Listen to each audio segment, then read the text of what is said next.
Good morning, everyone. Thank you for being here today. Really appreciate it. This is our third of 4 community education events that we put on through Safe Streets, which is a program of Prevention and Resiliency Services, or PARS. If you've not yet had the opportunity to sign in, please scan the code that's up here on the screen. And just tell us who you are, share your email with us. We promise not to bombard you. We want to just have a solid count of who's here and just share when we're having future events. So if they are of interest to you, you can be a part of them. If you have any challenges with scanning that, just let one of our PARS staff know. Haley and Luke are at the back. Lynn is right over here. I'm happy to help. Any of us will help you do that. I hope you got refreshments before you came in. If not, feel free to wander out and grab some of those as you see fit.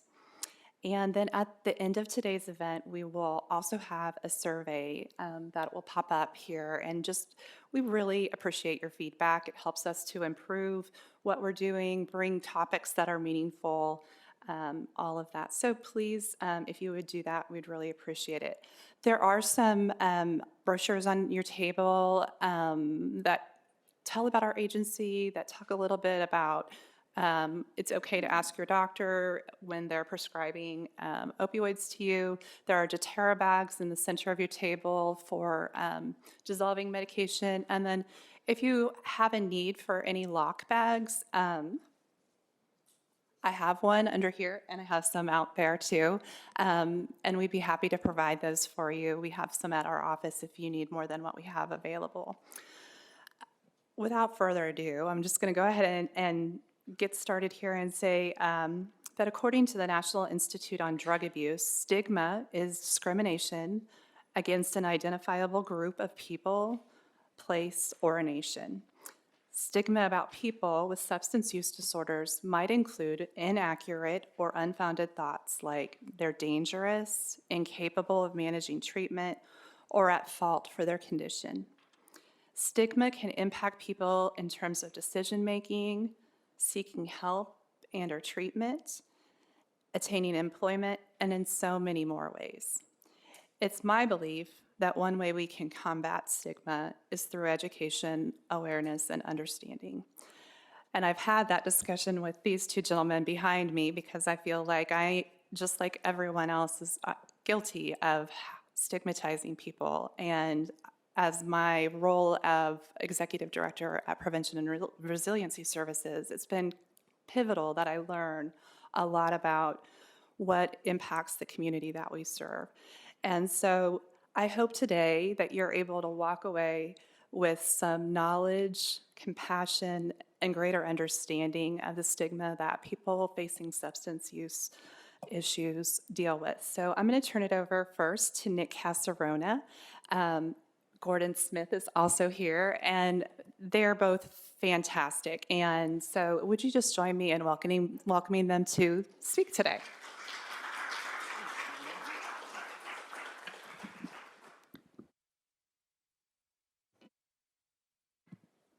Hi, everybody. Thank you for coming out today.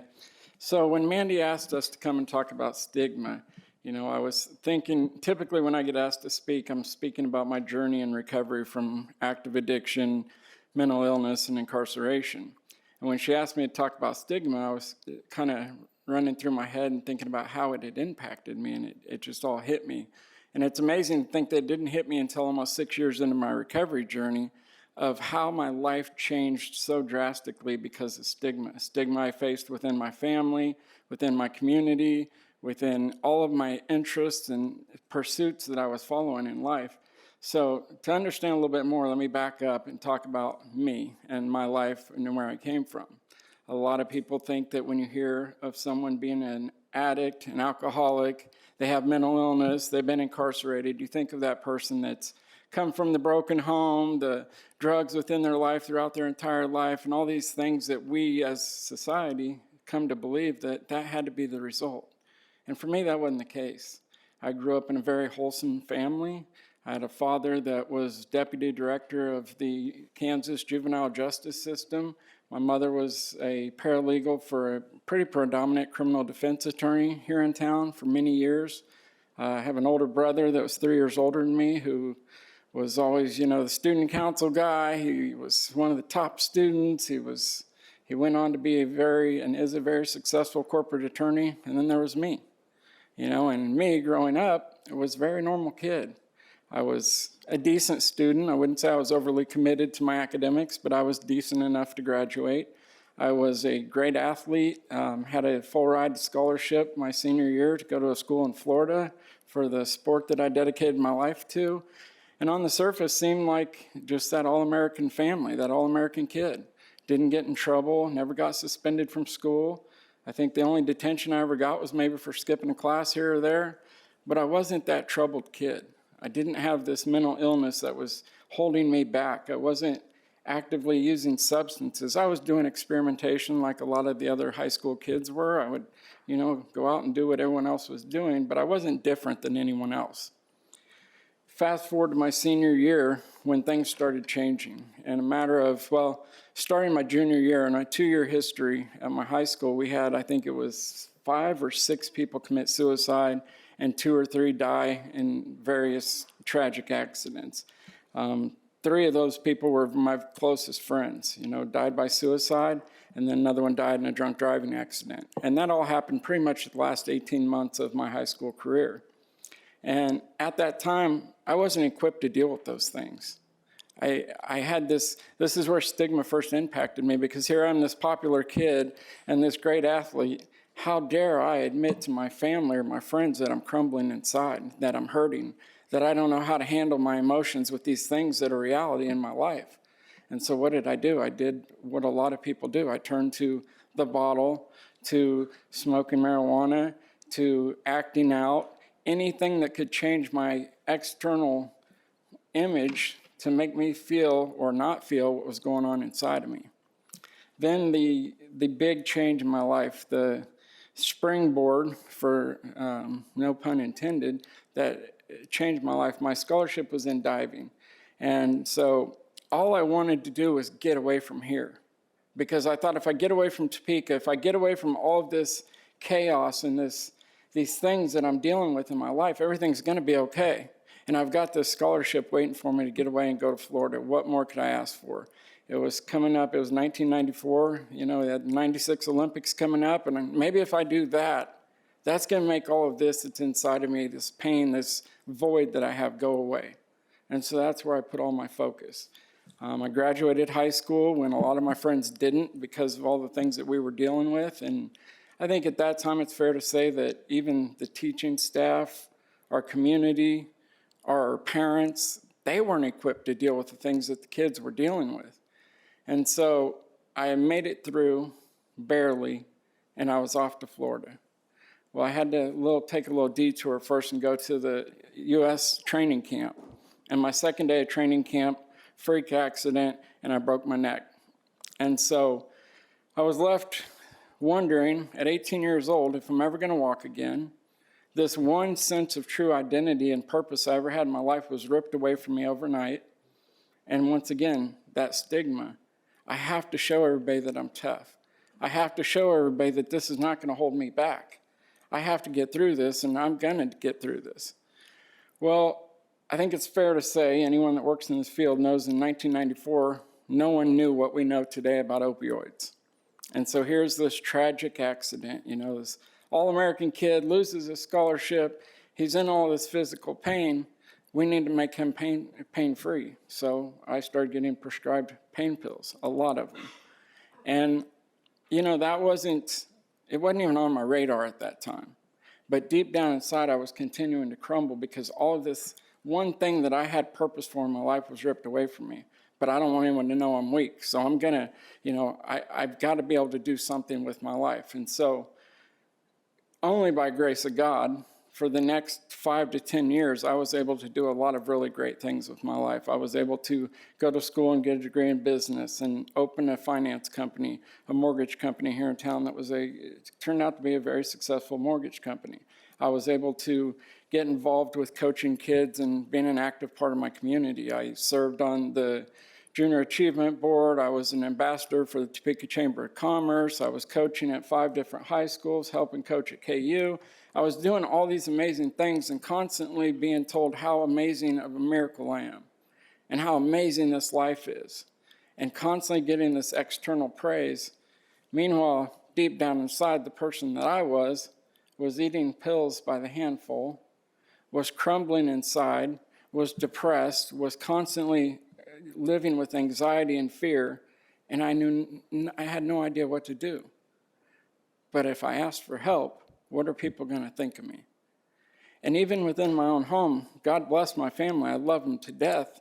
But my father, mother, brother, everyone in my family had never dealt with addiction in our family. They'd never dealt with severe mental illness in our family.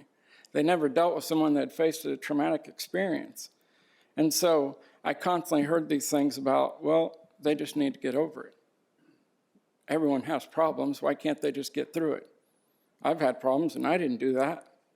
And so that stigma started perpetuating itself within my life that I know deep down inside I have a problem.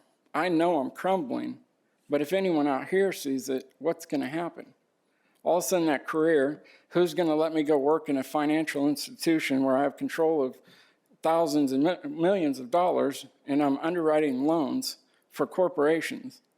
Who's going to allow me that opportunity if they know the substances I'm putting in my body? If they know what is actually going on up here, they wouldn't. Anyone that knows the banking and finance world knows that you got to be a strong person. You can't have character flaws and moral deficiencies. So I always covered it up with added substance use. I got the opportunity. It's funny how Facebook reminds us with those memories that pop up. This morning, the memory on my Facebook was 14 years ago today. I was graduating University of Colorado grad school with an MBA, a Master's in Business Administration. One would have thought that that's one hell of a turnaround. That kid is a miracle. You know, I had this successful company. I was coaching all these kids. At that time, I'd gotten into the local pro hockey and was assistant general manager of a minor league hockey team here in town. And life just seemed to be amazing, but I was crumbling. I never would have imagined May 1st of 2009. By October of 2009, I had ran from everything. I left my keys in my desk at work. I left my cell phone there. I didn't tell my family anything. The lady that was living with me, I left her in the house. I took my dogs and enough money to buy as much camping gear as I could, and I took off in the mountains of Arizona and left my career, left everything, and that was where I was I don't know what I was gonna do, but that's where it took me because I was afraid to ask for help. If I ask for help, I'm gonna lose all these things I've worked for in my life.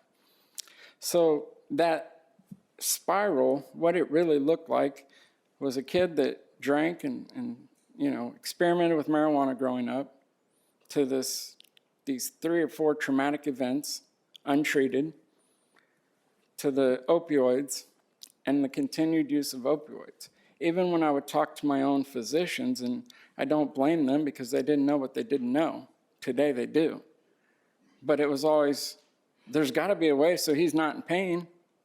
No, I just shattered my top vertebrae. I'm walking. I've had 8 or 9 brain and spinal cord surgeries. I'm going to have physical pain.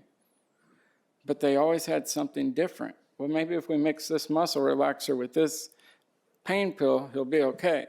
And even the first few times I opened up and talked about some of these internal feelings and thoughts that I was having, the answer was always another prescription.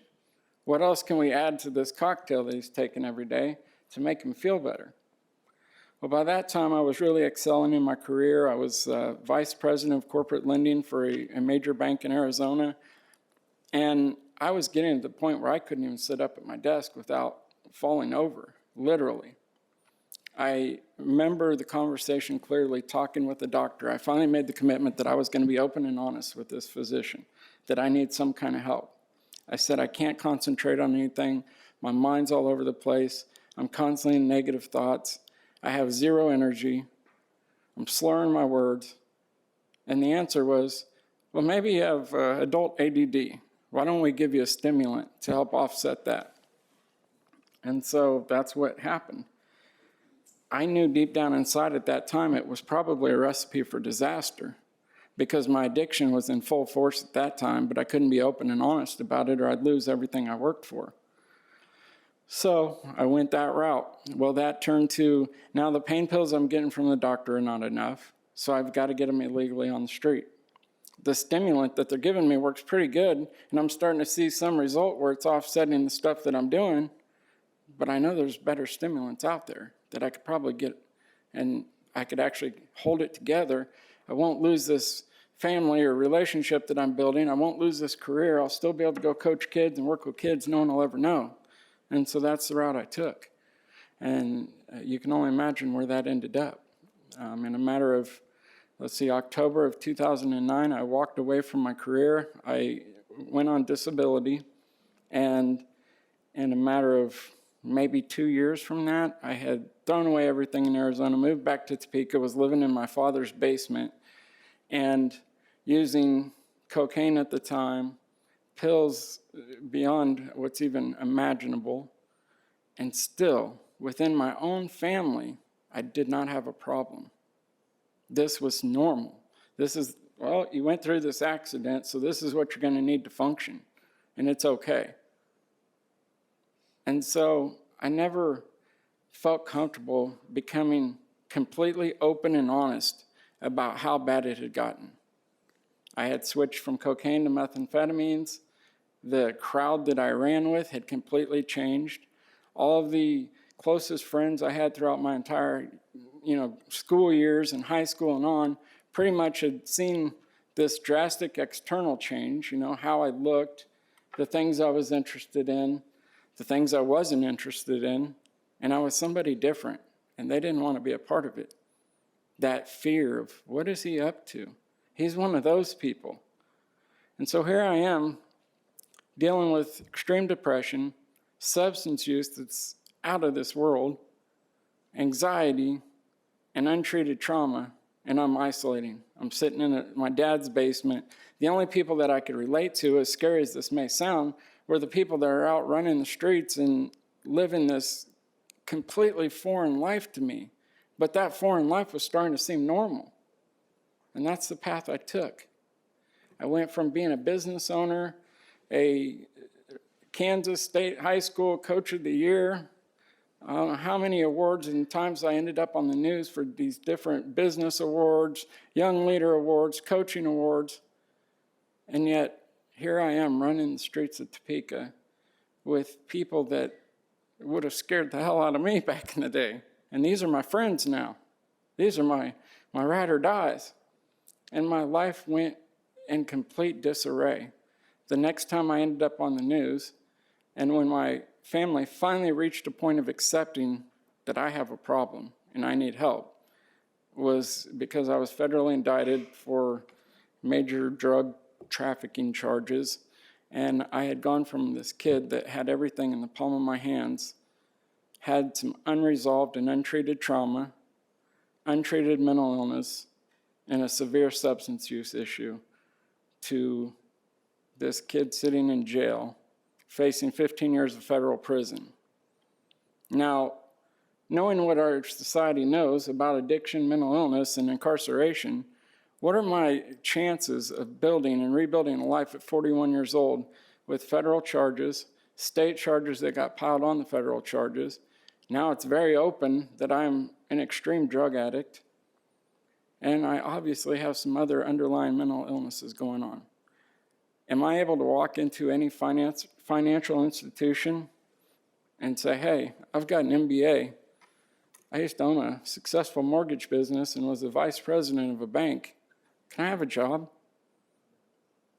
Well, let's see how that worked out, because I tried. I couldn't even open a bank account, let alone a job. I couldn't even get a checking account 3 months out of treatment. Let's talk about housing.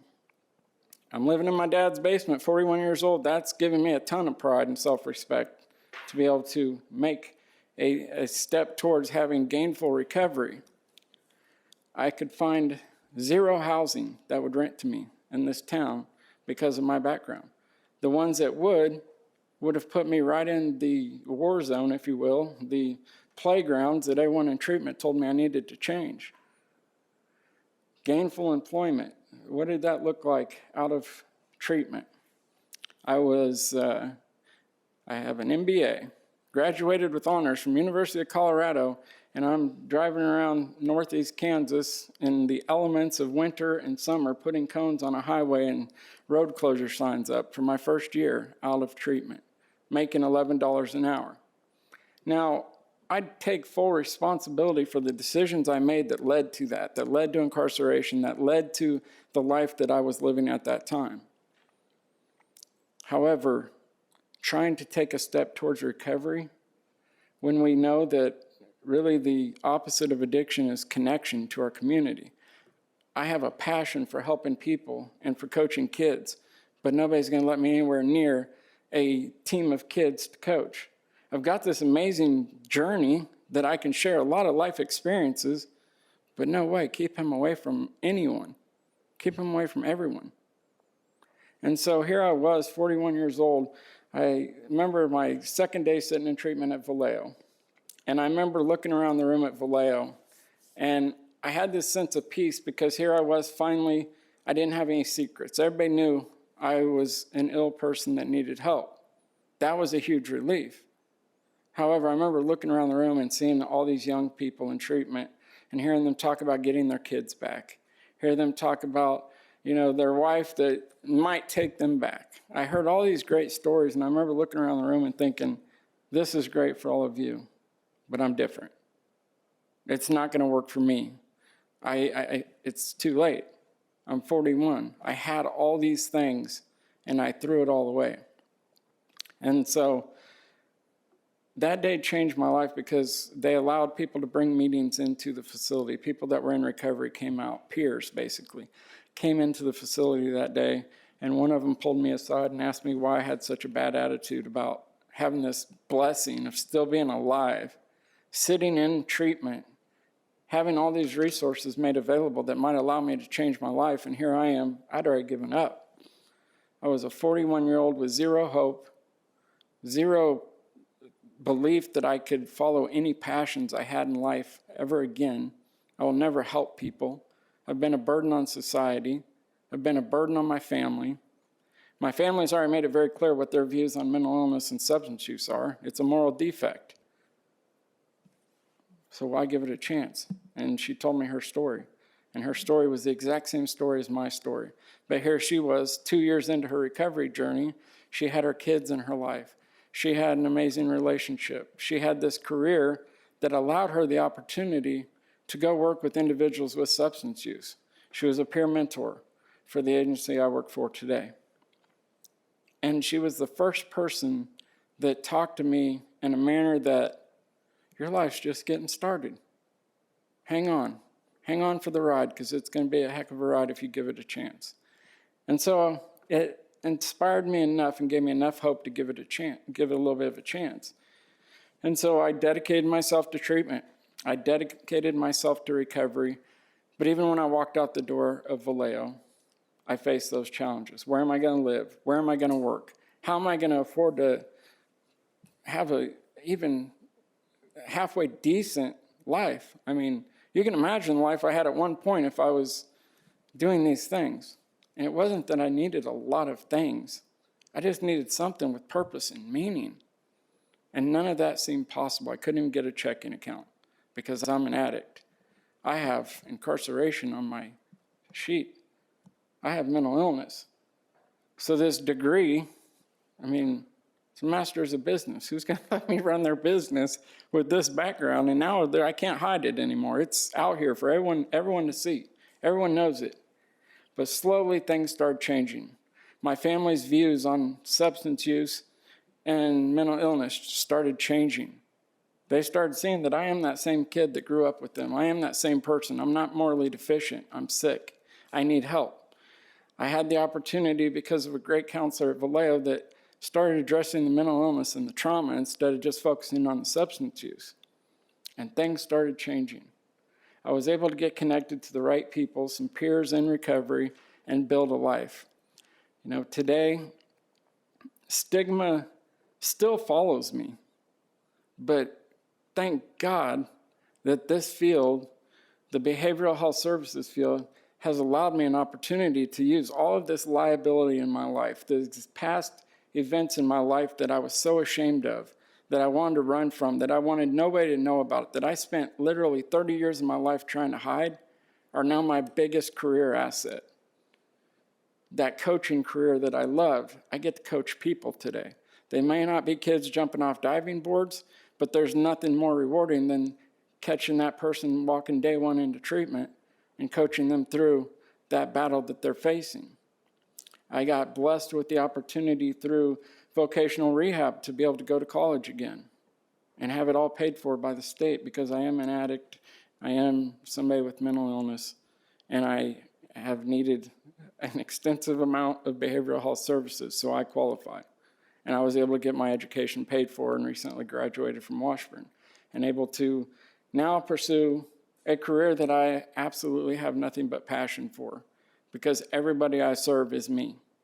Every one of those people is me sitting there day one. And so I'm blessed. I'm one of the few blessed ones that get that opportunity to find something in my life that I can say, August 18th will be 6 years since I started this journey.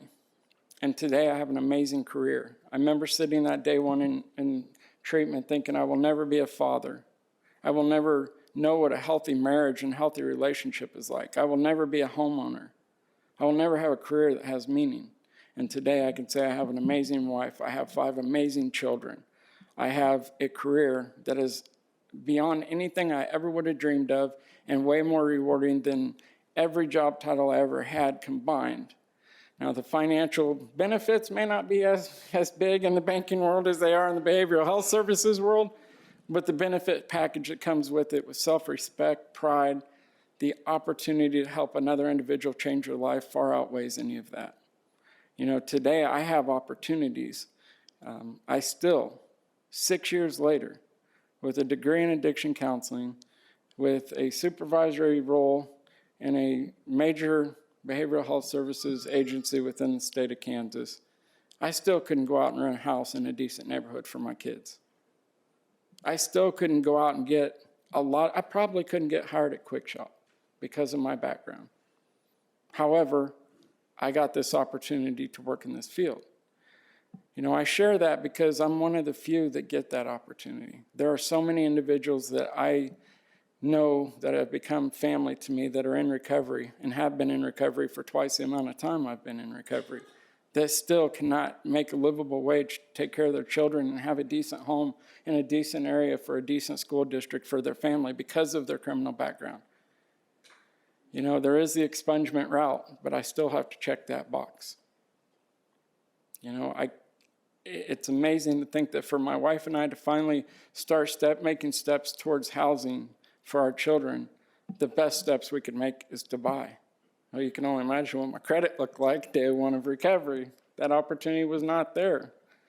And it's taken every bit of 6 years to be able to rebuild my credit, just to be able to have that opportunity to buy a home, which recently was able to happen. But there's so many. I don't share this journey about me. I share this journey about how many others there are out there. I am very blessed that the behavioral health services field has recognized that individuals who have walked this path, combined with some education, can be the greatest asset in our field and help others. However, there's a lot of people that don't get that opportunity. There's a lot of people that I would give my life to. They are such amazing individuals that helped me change my life. But here they are today making $15 to $16 an hour because they can't escape that past. And they just don't want to work in this field. So while my journey seems amazing, I seem very blessed, and I am, that scope is very narrow because of stigma. If I didn't choose to work in this field and I didn't have the passion I have for it today, who knows where my career would have ended up. But I would probably still be making all those roads miserable in Topeka with the yellow cones and the yellow signs, because that's all the opportunity that I had, all because of stigma. So I thank you guys for letting me share my part of the journey. I'll have Gordon come up now. He was one of those peers that connected with me early on, inspired me, and showed me that there's hope. So without further ado, Gordon.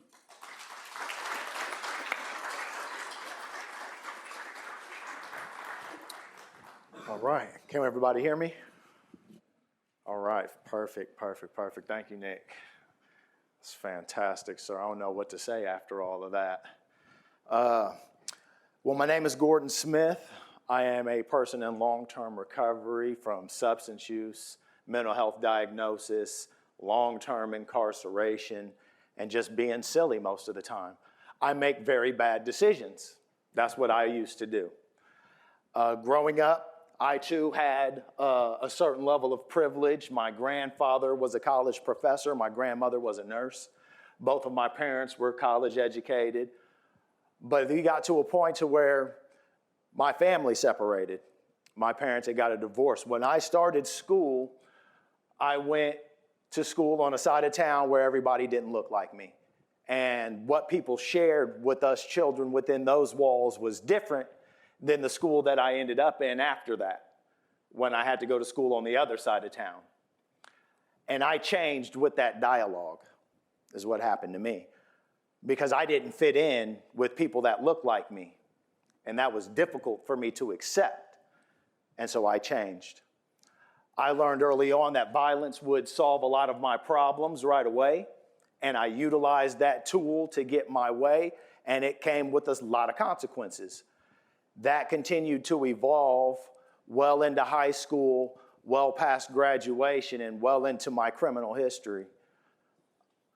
So I joined the Navy rather than go to college because I didn't think I could go to college. People never told me that college was in my future. What I heard when I was in school was that I'll be lucky to make it past 18, and if I do, I'll be incarcerated. That was the dialogue that I was brought up in, that I was educated in. So rather than pursue an academic career, I pursued the military. I already had a substance use issue before I got to the military. And so that did not make it easy for me to stay the 1 year I did stay. I was other than honorably discharged, and my criminal career began immediately after that. Immediately. I like how Nick put it. Right? I accept full responsibility for the decisions that I made. Full responsibility for that. And those decisions became easier to make because at 18, I had a felony on my record. I was deemed dangerous and violent. And so walking the straight and narrow was not so easy for me. I could get a job. I could maintain housing for a time. But then my ability to earn and my living expenses wouldn't match. And I would have to make certain decisions. Am I going to eat, or am I going to keep the lights on? Rather than fight with myself over that, I had a lot of substances and a lot of things that I could put into me to help me to cope with those bad decisions I was knowingly about to make. I would make those decisions, and I would land in another term of incarceration. I was federally indicted in 2006. I went into the Federal Bureau of Prisons in my 20s, and I didn't leave again until I was in my 30s. That's how I ended up in Kansas, this beautiful, beautiful state. This state is incredible, guys. So I continued to make decisions that put me in positions to be, to reoffend my supervision and to get in trouble again. And for some reason, the state of Kansas saw so fit to send me to treatment rather than send me back to a term of incarceration. Now, I had no ability, I had no support, I had nothing around me to say I should make better decisions than I am. So even after being sent to treatment the first time, I went back and I made those same decisions again. I ended up being placed back in the halfway house in Leavenworth, and I went before a judge again, having made all these bad decisions, hand in the cookie jar. I was caught. I should have went back to the penitentiary. But they continued to ask questions. And that was baffling to me, right? Because we saw this treatment deal isn't going to work. But they asked the question about my mental health. And then they got me to where I could participate in a program for the dual diagnosis, which then addressed my mental health and my substance abuse at the same time, which was huge for me. That was huge for me. And so, yes, there was stigma in my life, which, made it easy for me to make certain decisions. But what really helped me to get on track here was being introduced to the 12-step community. Because even after I got clean and sober, and even after I had made a decision to do better, to try harder, to find a way to live life without having to break the rules of society, I met a lot of barriers. My employment situation didn't change because I decided to get clean and sober. All right, the opportunities available to me were not made plentiful because I decided to get clean and sober. And I had to learn how to deal with experiencing negative things while I was trying to do positive things, and that was challenging. Now, I give all that credit to a power greater than me, a power that I found in my 12-step recovery, a power that I call God, because I was still being told I couldn't do things. I was still being told I wasn't good enough to hold certain positions, that I don't qualify for certain housing opportunities. Now, I don't want anybody to get all upset in here. Don't get all misty-eyed for me, okay? Because things worked out. Things got really, really good in my life, and that is because I made a decision to lean to that power that I found in my program of recovery. What that looked like was I worked at Subway for a long time here in Topeka, and Oxford House was here, and Oxford House was huge because Oxford House is affordable rent when I could barely pay that rent.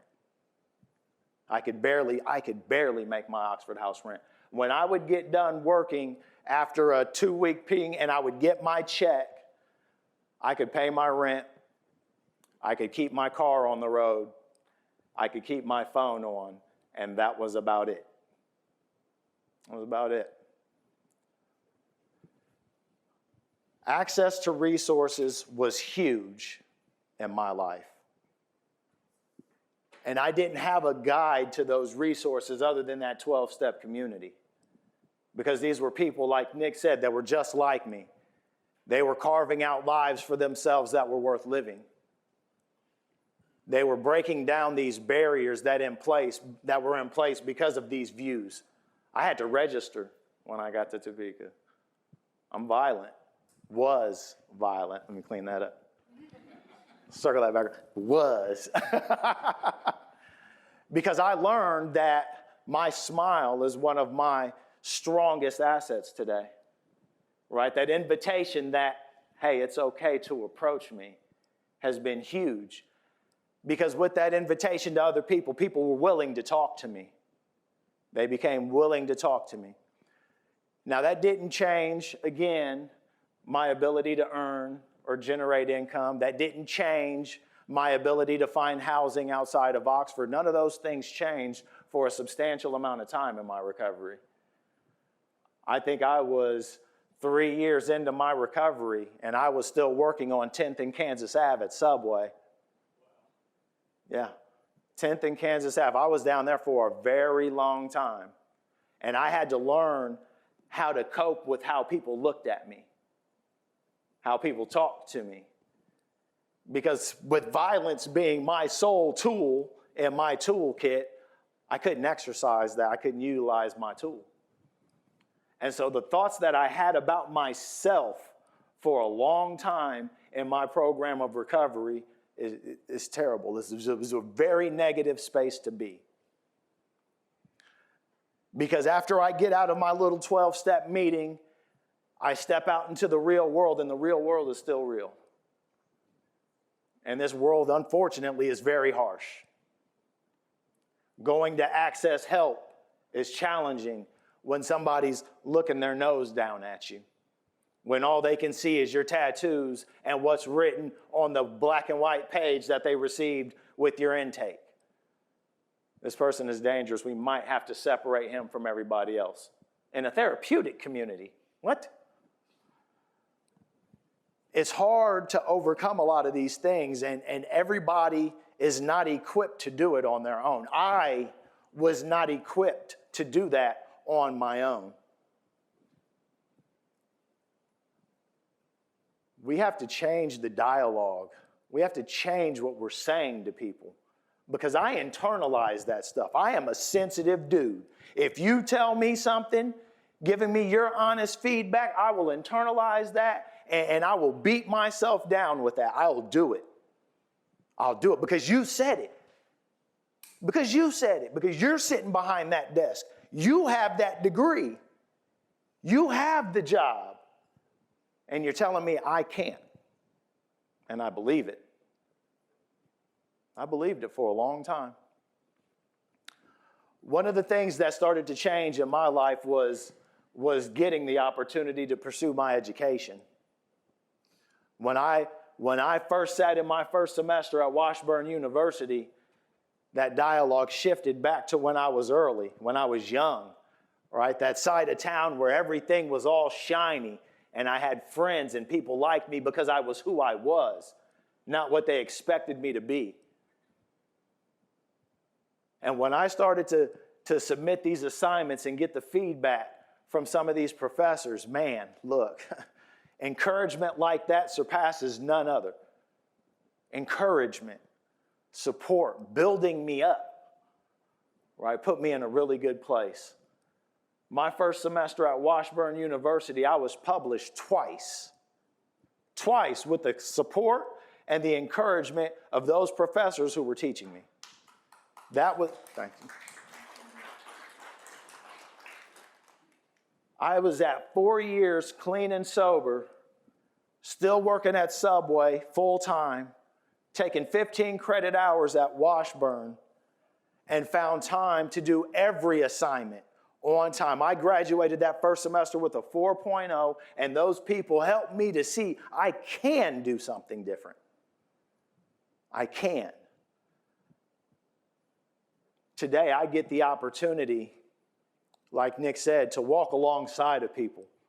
So I'm a care coordinator with Heartland Radak, an intensive care coordinator. So I work with the dually diagnosed population, my people.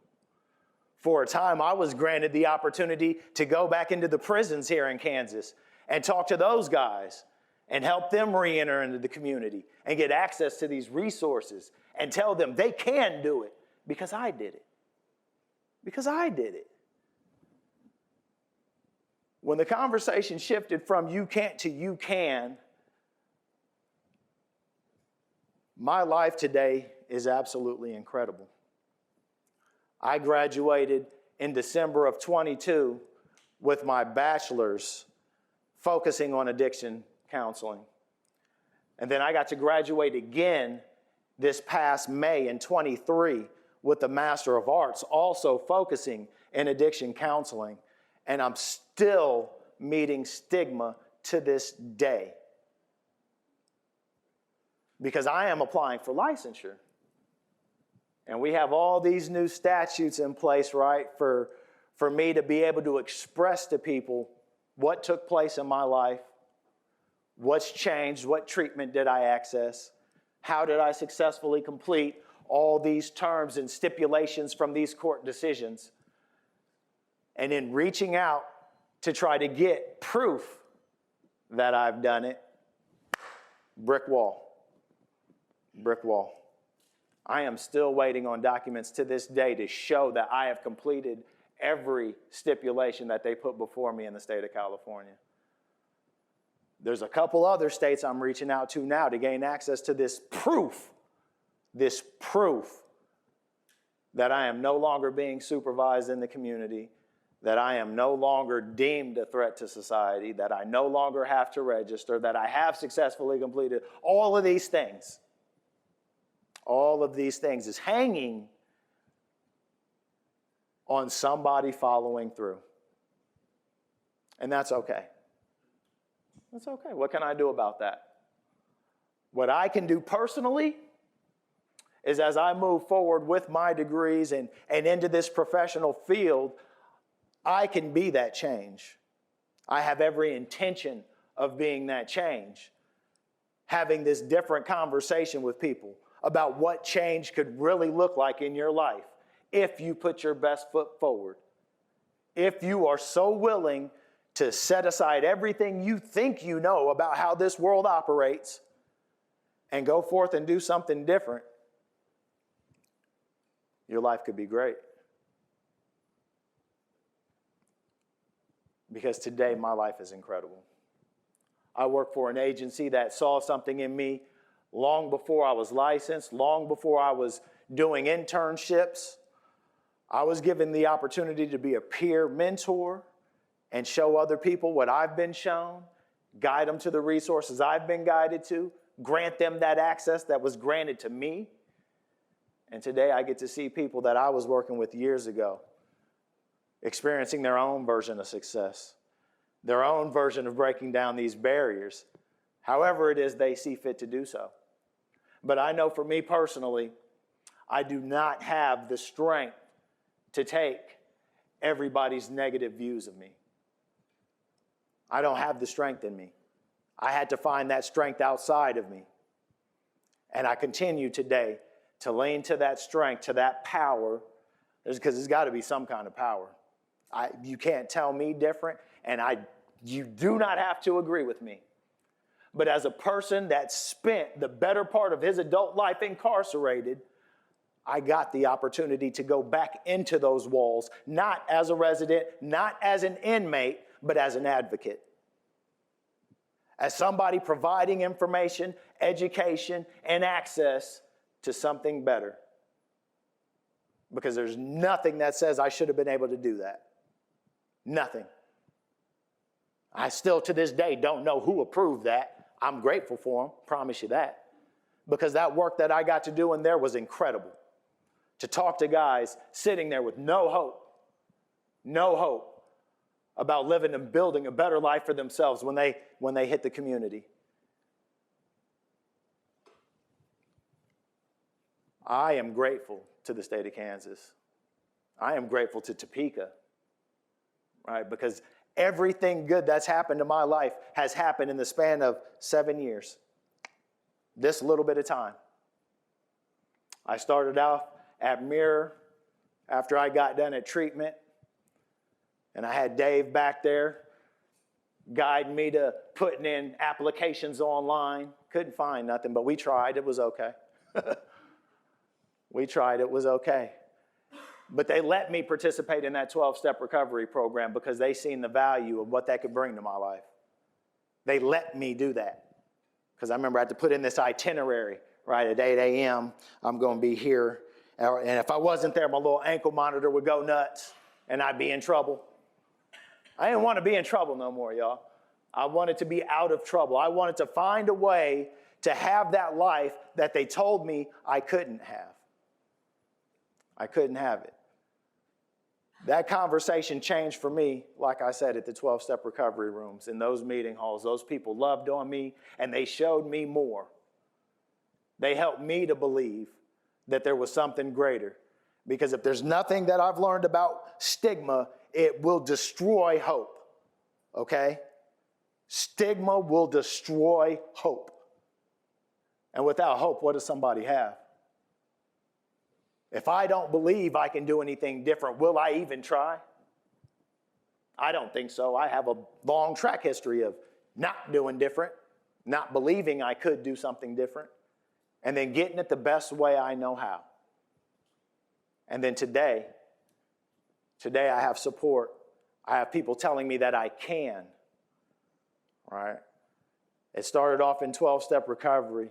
It was substantially increased when I got to pursuing my education. It continued even in my employment. I work for a fantastic agency.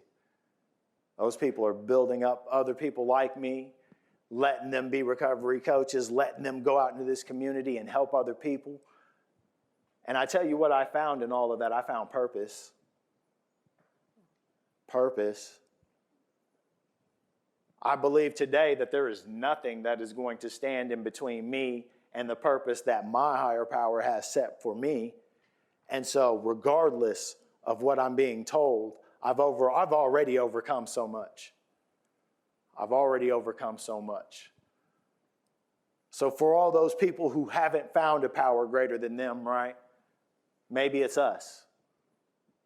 Maybe we're that positive voice. Maybe we're that inspiration. Maybe we're that support, helping to build somebody up to change. We have enough people that don't have any desire to change. But for those that do, I can't pick them out of a crowd, right? So I have to spread it all the same. I don't care how many times somebody's in front of me. I'm happy to see you. I am glad you made it to this appointment. I am glad you picked up that 100-pound phone and called me just to say hi and be quiet. I encourage them from the very start of it. Thank you. Thank you for being courageous and reaching out to me. Because today I do have those college degrees. Today what I says to people, it does matter. It absolutely matters. So I want my legacy to be building people up.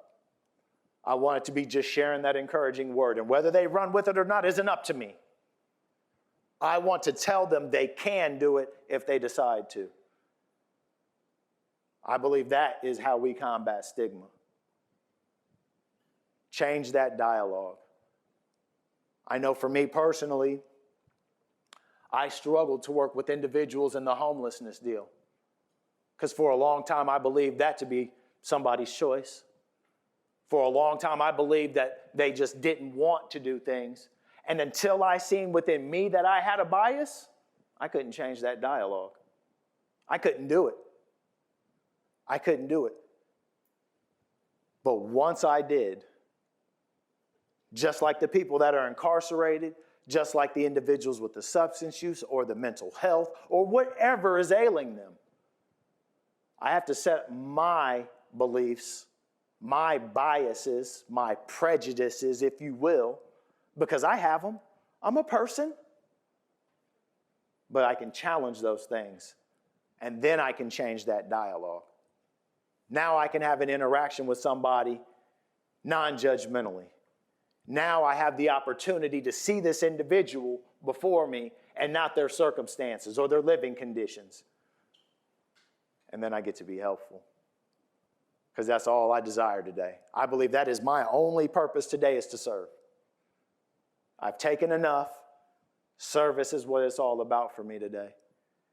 And so being able to come and talk to you guys about my experiences with stigma, how I've had stigma in my own personal professional career, how I challenge that is an honor, right? This is a gift. This is a blessing to my life, being able to talk to you all what it's looked like to overcome these barriers for me and how I believe we can help others overcome these same barriers.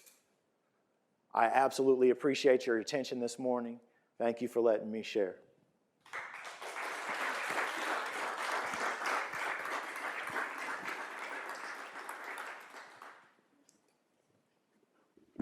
I'm glad you kept going, because I was like, oh, Lord, I'm going to get all tearful in front of everybody. So thank you for keeping it going for a few more minutes there, Gordon. Got me to dry up. What questions do you have? We have couple minutes left, and if there are any questions, I know both of these gentlemen have said that they would be happy to answer.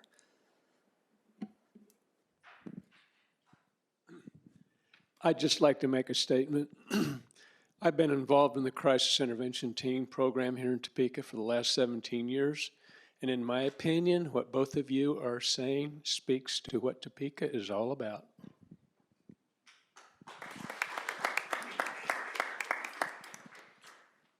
First, a question. What are some suggestions that you would have for the community to help reduce stigma? What are some things that we could actively do if we're just a community member?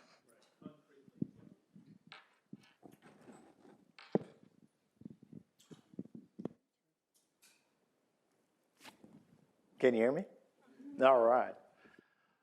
Well, just as a community member, I believe that if we can see these people as our brothers, as our sisters, as our family members, right? The people that we see out here, they're related to somebody. This is somebody's son, daughter, girlfriend, wife, grandmother. These people are related somewhere. How would I want them to be treated if it was my brother or my sister, my grandmother even? When I see people, I try to speak to the individual now. I first have to check my beliefs. I have to do that. To work and talk to other people, I have to know what makes me feel what I feel. And for me to have healthy, appropriate interactions with individuals, I got to know what bothers me about them. And then I have to challenge that. Otherwise, that belief, that bias, that prejudice, it'll come out subtly as it will. I won't even have to verbally say it. It could be a look, my posture, right? It could be many things. For me to work with other people, and even for people out in the community, I have found it easiest to know that this is a person. This is somebody's relative somewhere. How would I want somebody treating and interacting with my family member? And it's a tough one. It's a tough one. I believe a willingness is necessary, a willingness to do a self-inventory. I remember one of the assignments I got in school was to identify a bias that I had. How did it start? What's going on with that? How does it prevent me from talking to somebody like a person and talking at their problems or their situation? So these are some exercises out there. There's all kinds of stuff, but really it's going to have to be a personal decision on each person's part. I want to talk to people better. I want to be welcoming and inviting when I have people in front of me.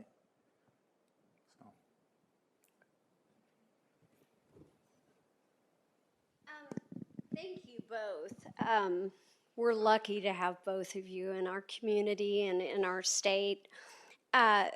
So along the same lines with stigma, one thing that I've encountered recently with my job, so always fighting stigma, always, always, always. But the opioid crisis has taken it to a different level. And so for me, it's become, so pot is one thing, alcohol is one thing. Oh, but then we have opioids. And that's its own special animal. And you've really gone taboo if that's your drug of choice. And then IV drug use is unheard of. So when I'm talking to people about getting their license back and trying to fight that, I'm talking to a wall of stigma. So I'm wondering if either of you or both of you have any suggestions as to how to fight that next level that comes with opioids, particularly heroin and IV drug use. So that's a great question, because I can think of times even in my active addiction, I was stigmatizing myself with those crazy beliefs. I remember the first time I ever switched to stimulants, street stimulants. It's okay as long as I don't become a tweaker, I don't become a meth head. And then it was meth. And then it's okay as long as I'm only snorting it and I'm not smoking it. And then it was, well, I'm only smoking it, I'm not shooting it. So the stigma from the substance itself has always been there. And we were having the same conversations we have about opioids today. We're having 5-10 years ago about methamphetamines, way back when cocaine was the thing. So it's always going to be there. And I think that the conversation needs to be more about what is underlying the substance use. Because as you heard two completely different stories, you didn't hear us talk about the substance as the problem. The problem was way deeper than the substance that we were putting in our body. The substance was the solution that we had at that time. That was the only way we could deal with what was really going on inside of us. And so I think the conversation is there because we're seeing a lot of more fatalities, so it needs to be there. But I think addressing the substance itself isn't addressing the problem.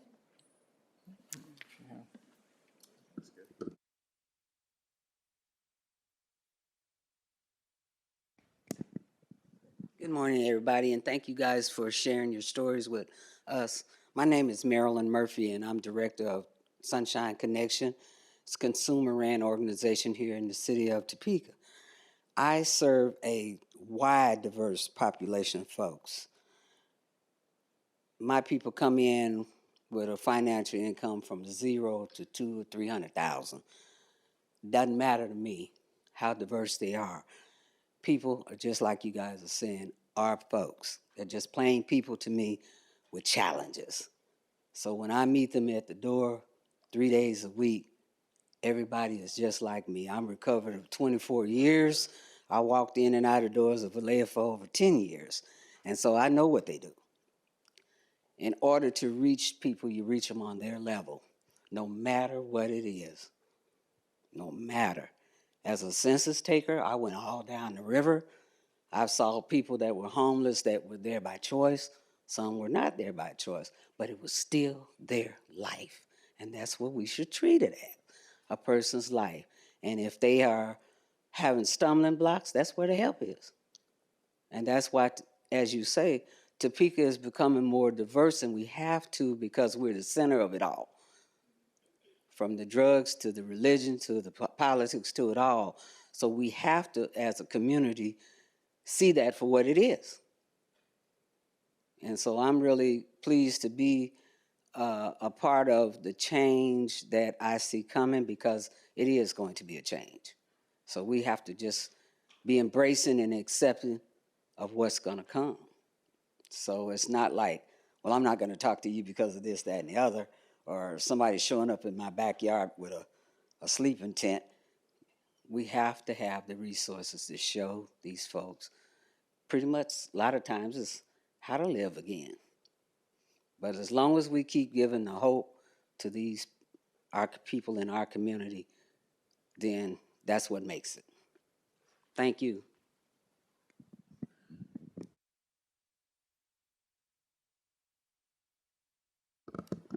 Well, our hope today is that you are able to walk out of this room with a better understanding of two gentlemen's stories, and that you're empowered to start having some of these conversations with people in your communities, people that live in your homes, that work where you work, that worship where you worship, and start breaking it down, because that's the only way we're going to be able to do it, probably, is one step at a time, one person at a time, one conversation at a time. So join me one more time in thanking our guest, and if you would please do the survey.